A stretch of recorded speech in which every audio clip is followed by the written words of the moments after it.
Bismillahirrahmanirrahim. Assalamualaikum warahmatullahi wabarakatuh.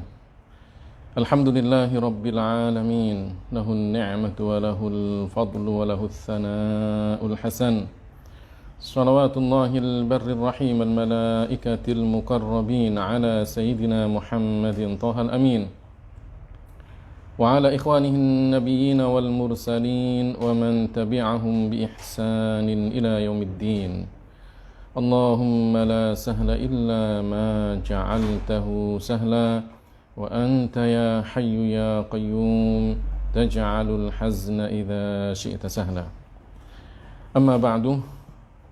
Alhamdulillah, puja dan puji syukur kita kepada Allah Subhanahu wa taala atas limpahan rahmah nikmah karunia-Nya kepada kita semuanya, terutama nikmat iman, nikmat Islam, nikmat sehat wal afiyah, sehingga kita bisa sama-sama mudzakarah ilmu agama di pagi hari yang cerah ini. Mudah-mudahan niat kita semuanya ikhlas karena Allah Subhanahu wa taala, sehingga kita mendapatkan pahala yang setimpal dari Allah Subhanahu wa taala. Salawat dan salam semoga tercurahkan kepada baginda kita Nabi besar Muhammad sallallahu alaihi wasallam, orang yang telah menunjukkan kepada kita jalan kebenaran, jalan keselamatan di dunia dan di akhirat.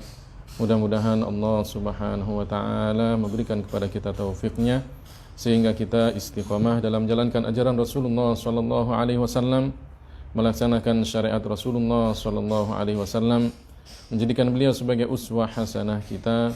Pada akhirnya kelak kita mendapatkan syafaat dari Rasulullah sallallahu alaihi wasallam, dan kemudian kita juga dikumpulkan oleh Allah dengan beliau, orang yang sangat kita cintai, baginda kita Nabi besar Muhammad sallallahu alaihi wasallam.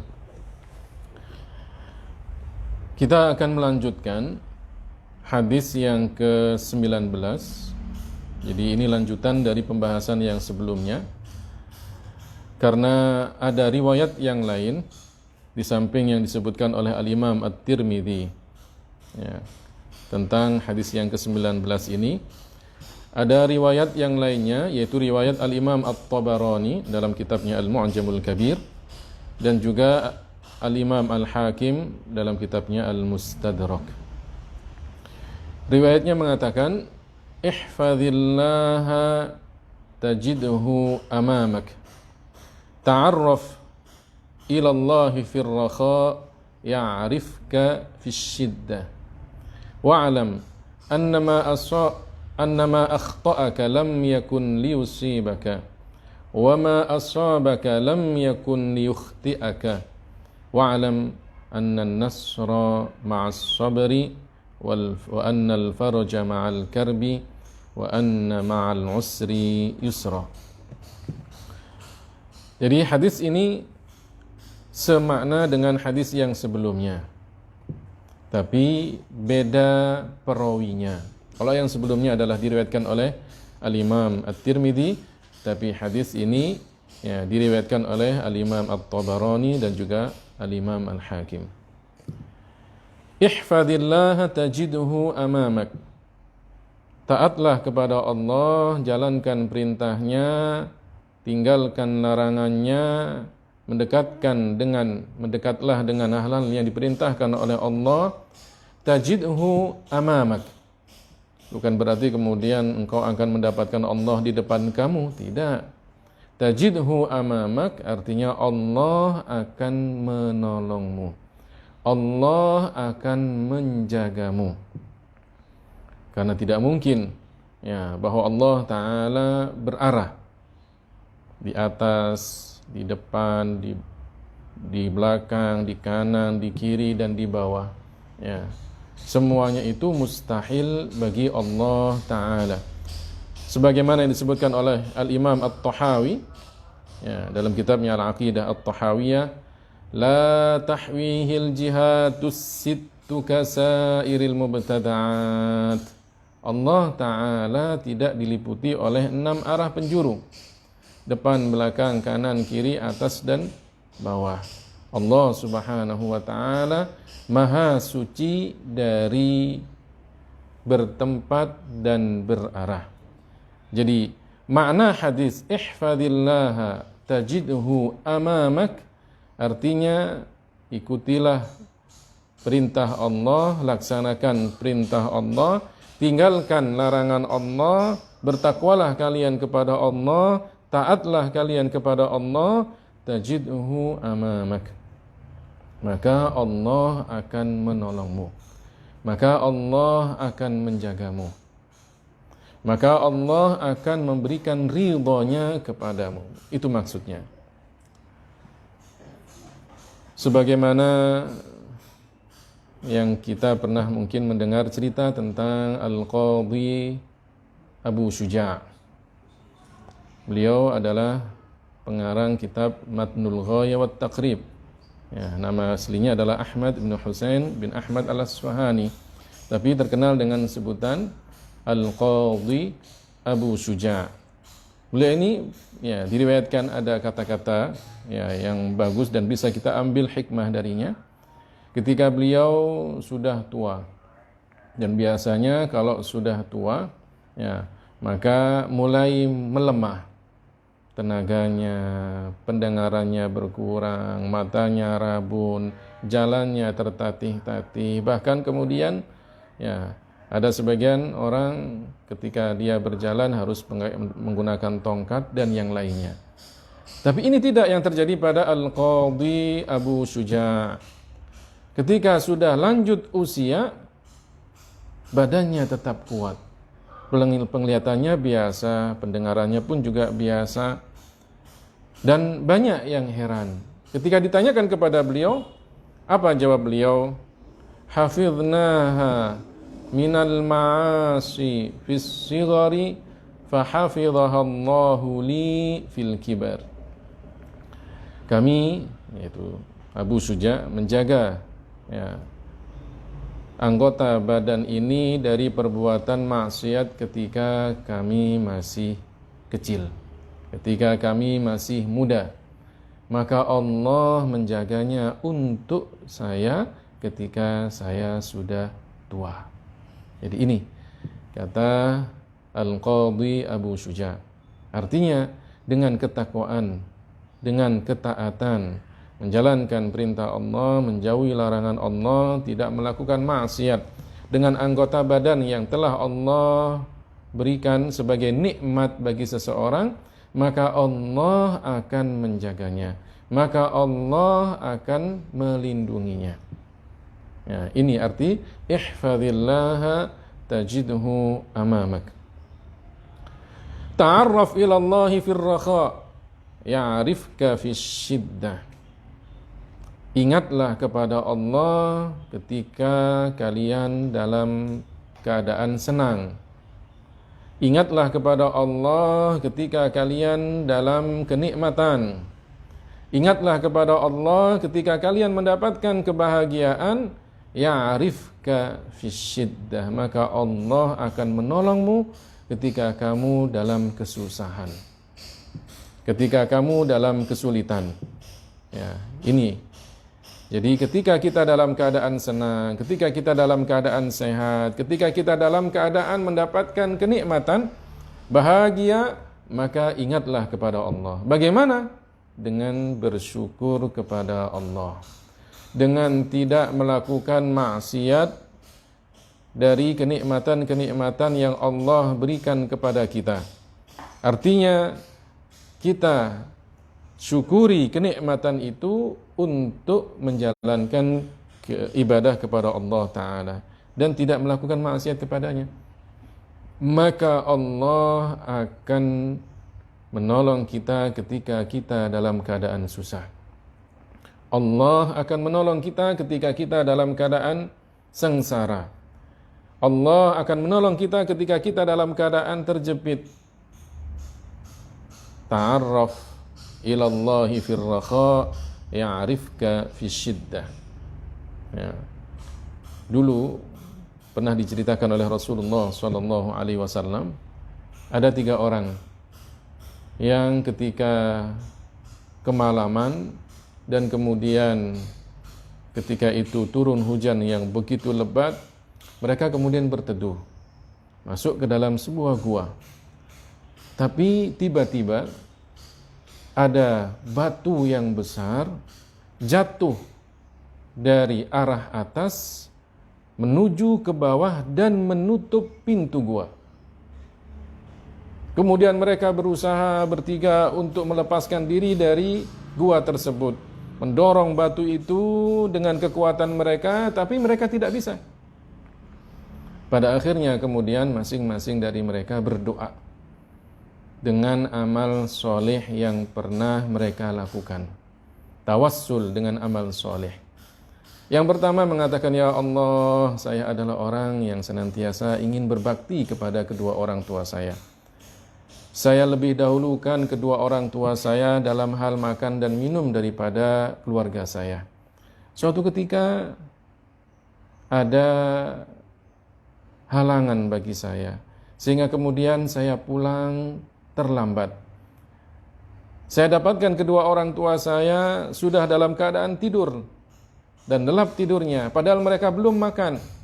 Saya siapkan makanan dan minuman mereka, padahal anak-anak saya pun juga merasa lapar karena mereka juga belum makan.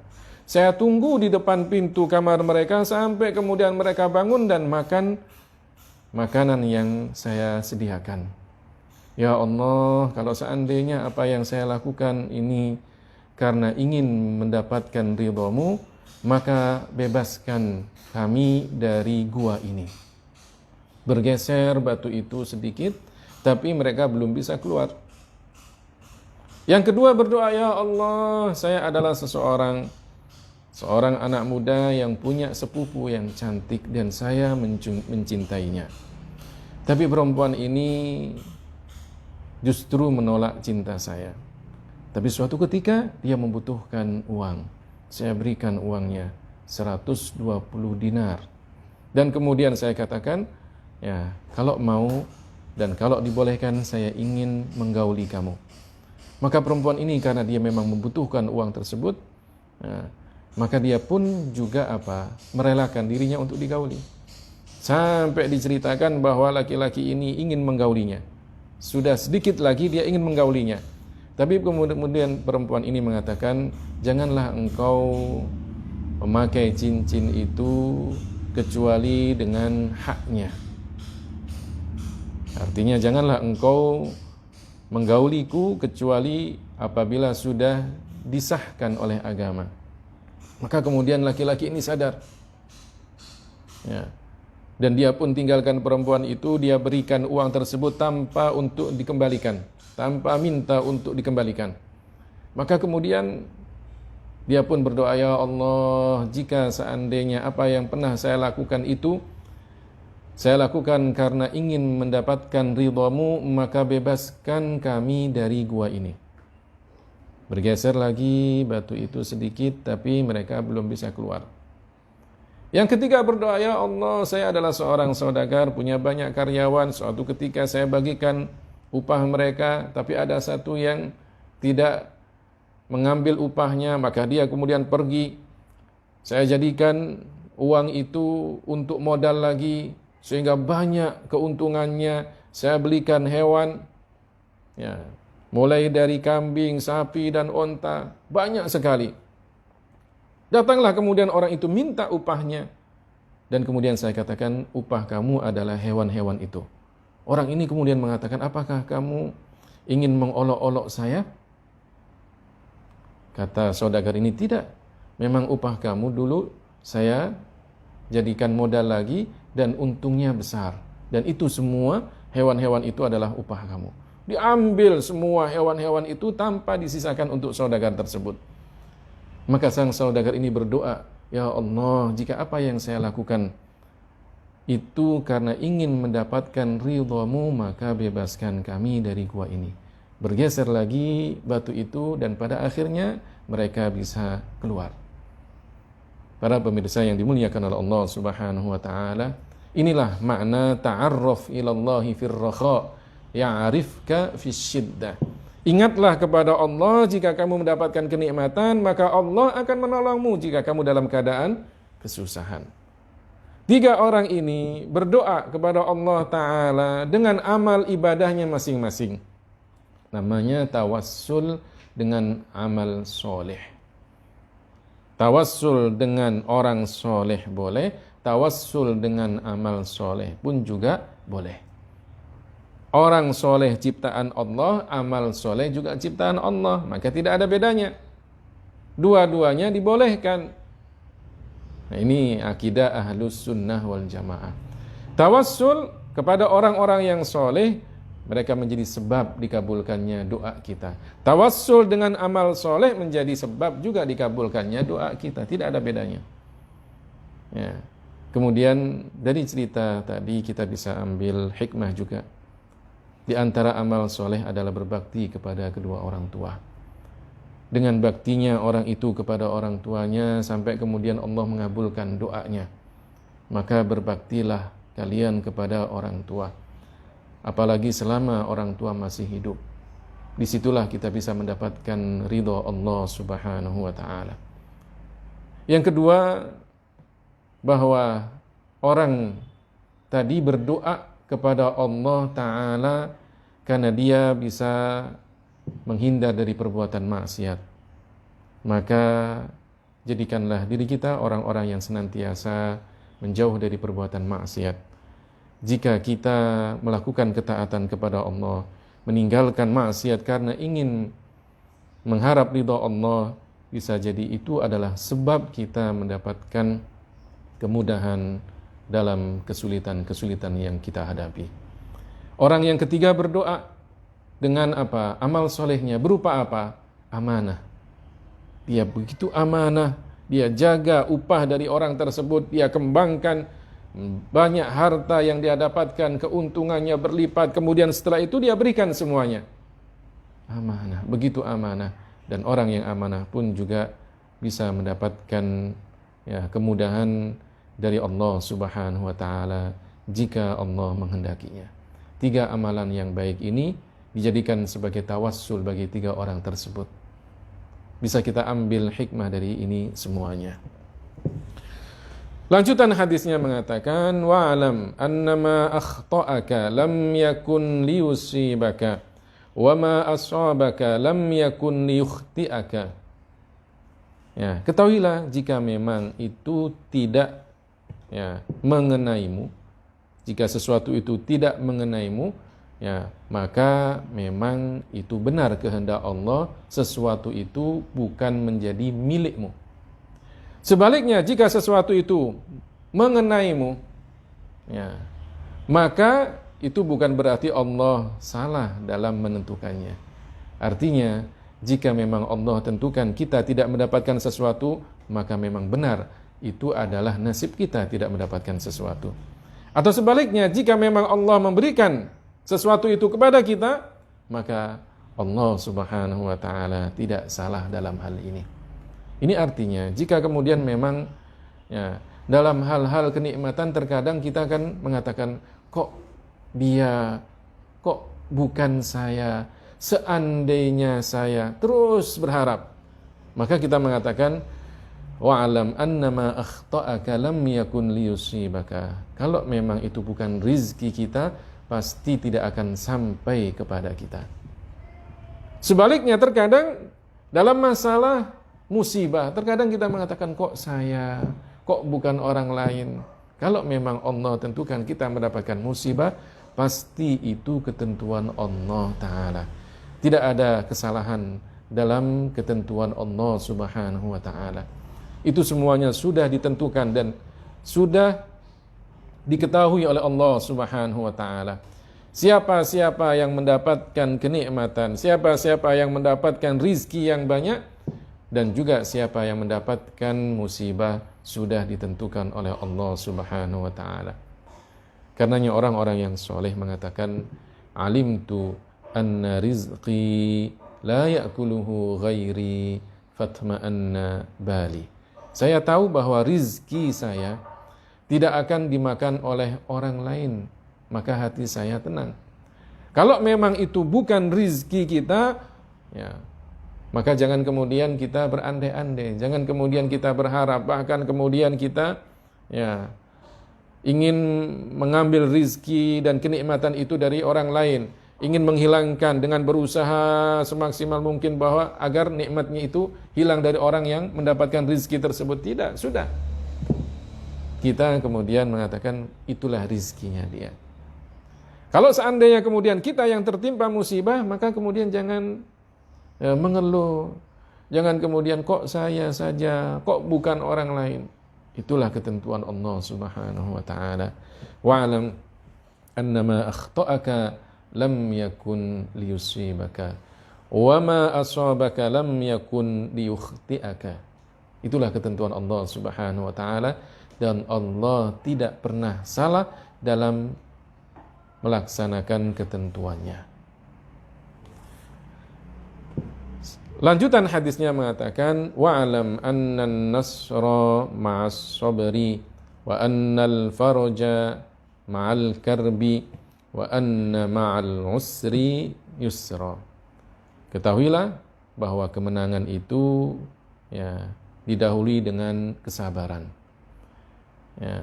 Kesenangan itu didahului dengan kesusahan, dan biasanya dengan kesulitan itu akan ada kemudahan. Ini yang disebutkan oleh Rasulullah SAW, bahwa orang jika dia sabar pasti akan mendapatkan kemenangan. Man sabara ghafara. Orang yang sabar pasti dia akan mendapatkan kemenangan. Lihatlah dalam sejarah Rasulullah SAW, bagaimana beliau dalam berdakwah, bagaimana orang-orang kafir Quraisy menghalang-halangi beliau dalam berdakwah, ingin mencelakai Rasulullah dan para sahabatnya, mengintimidasi Rasulullah dan para sahabatnya, bahkan ada banyak usaha untuk membunuh Rasulullah SAW. Tapi Rasulullah sabar. 13 tahun di Makkah beliau hadapi dengan sabar. Kemudian diteruskan dakwahnya ke Madinah. 10 tahun beliau berdakwah di Madinah, sampai Allah Ta'ala memberikan kepada Rasulullah kemenangan. Sampai pada akhirnya Rasulullah SAW bisa datang lagi ke Mekah dengan membawa pasukan yang begitu besar. Idza jaa nasrullahi wal fath. Ketika Allah Ta'ala memberikan kemenangan, dan kemudian Allah menjadikan Rasulullah SAW dan para sahabatnya bisa menaklukkan kembali kota Makkah. Ini karena apa?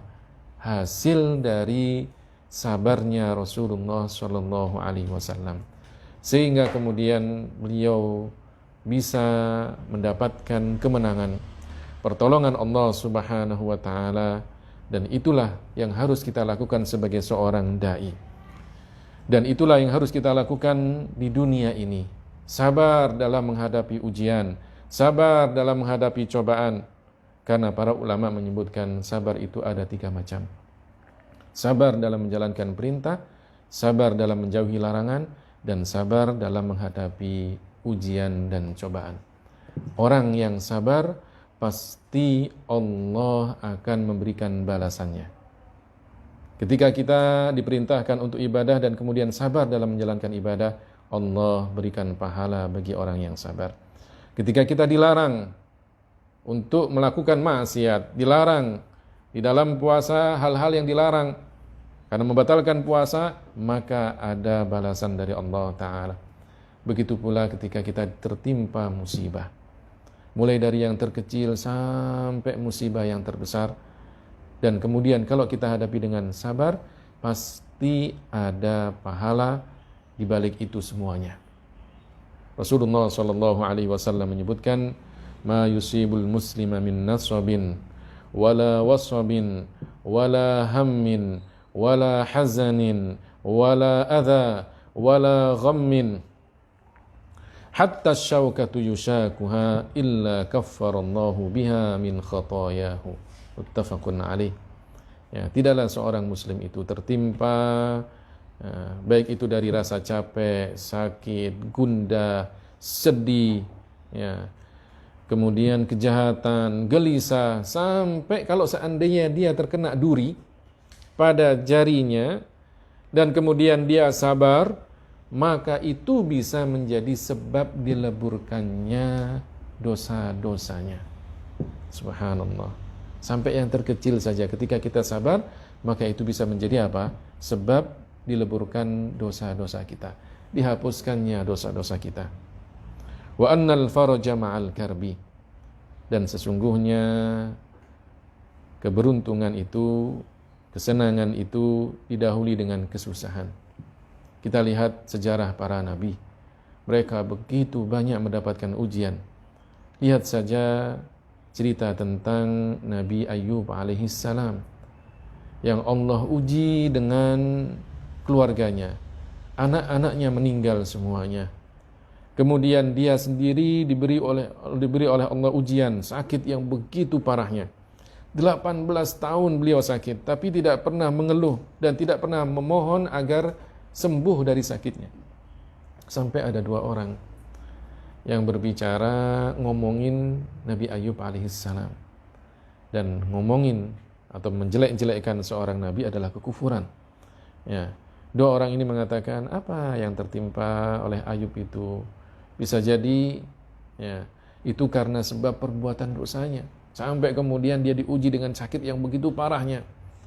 Mendengar omongan 2 orang ini, Nabi Ayyub kemudian memohon kepada Allah agar disembuhkan sakitnya. Jadilah kemudian Nabi Ayyub sembuh dari sakitnya. Diberikan oleh Allah Ta'ala kekayaan yang melimpah.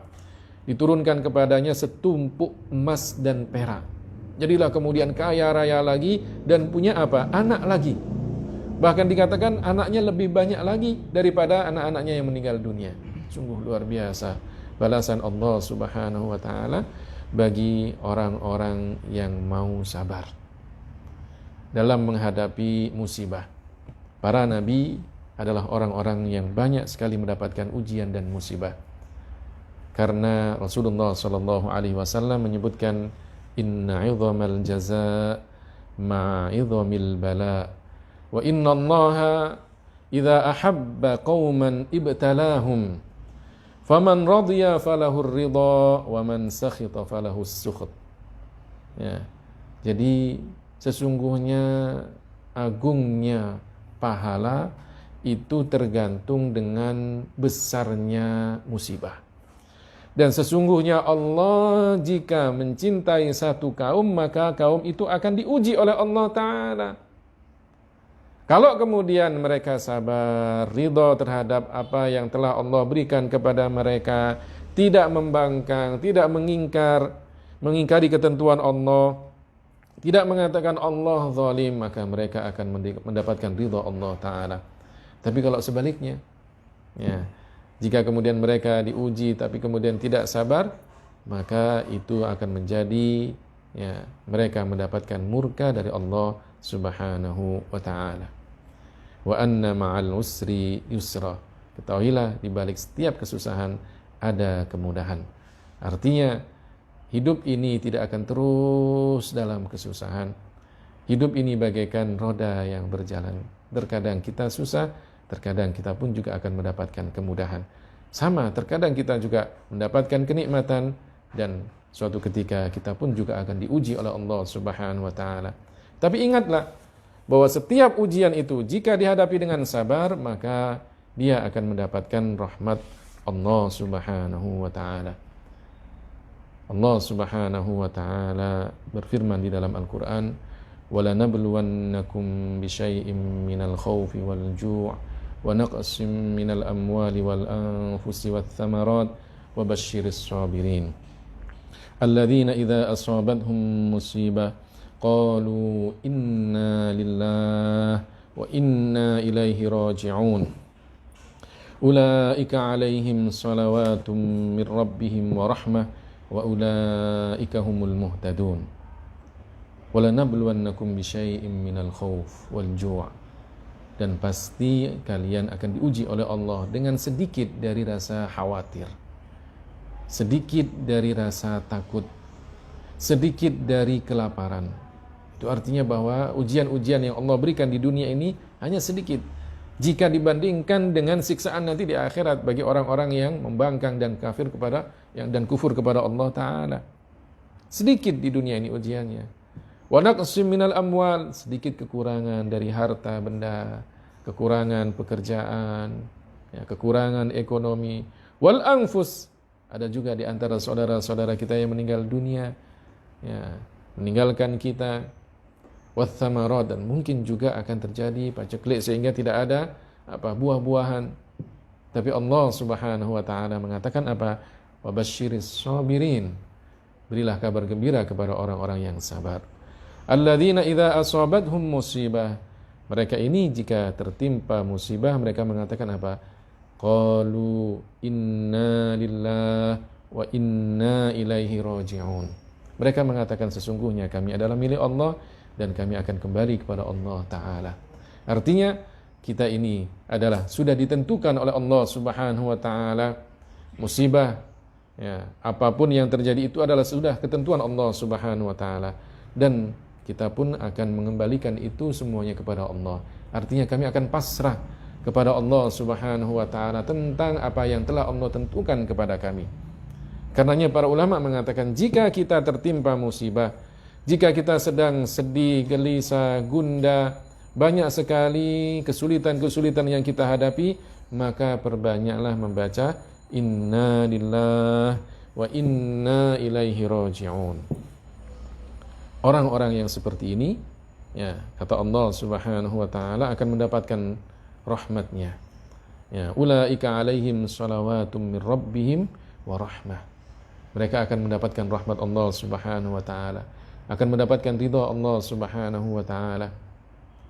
Rahmat yang dimaksud di sini adalah rahmat yang khusus bagi orang-orang muslim, orang-orang mukmin yang sabar. Adapun rahmat umum kan semuanya mendapatkan di dunia ini. Tapi ini yang dimaksud adalah apa? Orang-orang mukmin yang sabar. Orang-orang muslim yang sabar. Rahmat Allah di dunia bisa umum untuk orang muslim dan non-muslim. Semuanya mendapatkan rahmat Allah. Di antara rahmat Allah bagi mereka semuanya apa? Nikmat hidup, nikmat sehat, ya, nikmat harta, ya, nikmat kekayaan dan yang lainnya. Tapi yang dimaksud dengan rahmat di sini adalah rahmat yang khusus bagi orang-orang yang sabar. Wa ulaika humul muhtadun. Mereka lah orang-orang yang mendapatkan hidayah dari Allah Subhanahu wa taala. Para pemirsa yang dimuliakan oleh Allah Subhanahu wa taala, mudah-mudahan penjelasan dari hadis ini bisa kita ambil hikmahnya, terutama pada masa kita sekarang ini, masa menghadapi pandemi COVID-19, sehingga kita termasuk orang-orang yang sabar. Jika seandainya kita termasuk orang yang tertimpa musibah, menjadi orang-orang yang terus mengembalikan semua urusan kita kepada Allah Subhanahu wa taala, pada akhirnya kita mendapatkan kemenangan, kita mendapatkan kesenangan, dan kita mendapatkan kemudahan dari Allah Subhanahu wa taala. Itulah, ya, yang bisa saya sampaikan dari hadis atau lanjutan dari hadis yang ke-19. Mudah-mudahan ada hikmah, ada manfaatnya. Kita tutup dengan bacaan tahlil, sholawat, dan istighfar. La ilaha illallah, la ilaha illallah, la ilaha illallah. Allahumma salli ala sayyidina Muhammad wa ala alihi wa sahbihi wa sallim.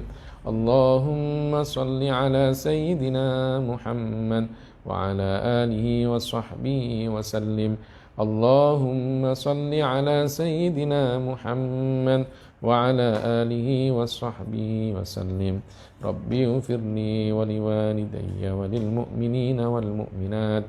Rabbi ighfirli wa liwalidayya wa lil mu'minina wal mu'minat.